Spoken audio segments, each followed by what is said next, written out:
दोस्तों, यहाँ जो तस्वीर मौजूद है ये ली गई है आपकी NCERT की कक्षा चौथी की पुस्तक आसपास के पाठ 19 से।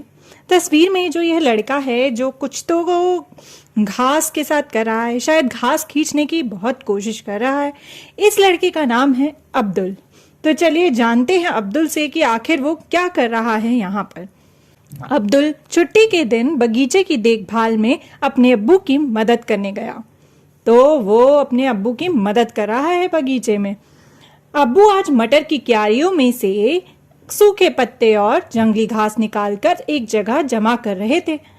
तो अब्दुल भी पास की एक क्यारी में से घास खींचने लगा। ओह, तो अब्दुल जो है वो सच में घास खींच रहा है, क्योंकि जो मटर की क्यारियां हैं वहां से उसके जो अब्बू हैं वो सूखे पत्ते वगैरह निकाल रहे हैं, तो वो भी उनकी मदद कर रहा है। लेकिन लग रहा है कि उससे वो घास जो है वो खिंच नहीं रही है। चलिए जानते हैं। वह घास के पौधे को आसानी से नहीं खींच पा रहा था। 2-3 घास के पौधे खींचते ही उसके हाथ लाल हो गए। ओह, तो घास के पौधे खींचने के कारण उसके हाथ जो है वो लाल हो गए, क्योंकि इतना दम लग रहा था, लेकिन घास के पौधे थे कि निकलने को तैयार ही नहीं थे। देखो, अब कुछ पौधे तो निकले हैं, लेकिन यहाँ देखो साइड में जो डंडी लगी थी वो भी गिर गई। खींचने के चक्कर में बेल के सहारे के लिए जो डंडी लगी थी गिर गई, और तो और मटर की नाजुक बेल भी टूट गई। तो मटर की बेल भी टूट गई। आया तो अब्दुल जो था वो अपने पिता की मदद करने था, अपने अब्बू की मदद करने आया था, लेकिन घास खींचने के चक्कर में जो मटर की नाजुक बेल थी जो डंडी के सहारे लगी थी वो भी टूट गई। अब्बू ने कहा, तुम घास के पौधे क्यों खींच रहे हो? घास की जड़ें बहुत मजबूत होती हैं, तुम्हें इन्हें खोद कर निकालना पड़ेगा। तो घास की जड़ें बहुत मजबूत होती है, इसी कारण वो खिंच नहीं रही थी और उन्हें खोद कर निकालना पड़ता है। तो अब्दुल ने खुरपी से कुछ घास के पौधों को उखाड़ना चाहा, पर मुश्किल था। क्यों मुश्किल था भाई? उसने देखा कि घास का पौधा जितना बड़ा जमीन के ऊपर था, उससे कहीं ज्यादा जमीन के नीचे फैला हुआ था। तो जो दोस्तों जो घास का पौधा था उसे निकालना इतना मुश्किल क्यों हो रहा था? वो इस कारण से, क्योंकि हमें दिखने में तो घास जमीन के ऊपर बहुत छोटी सी लगती है, लेकिन अगर आपने कभी घास खींचने की कोशिश की हो तो उसे खींच पाना काफी मुश्किल होता है।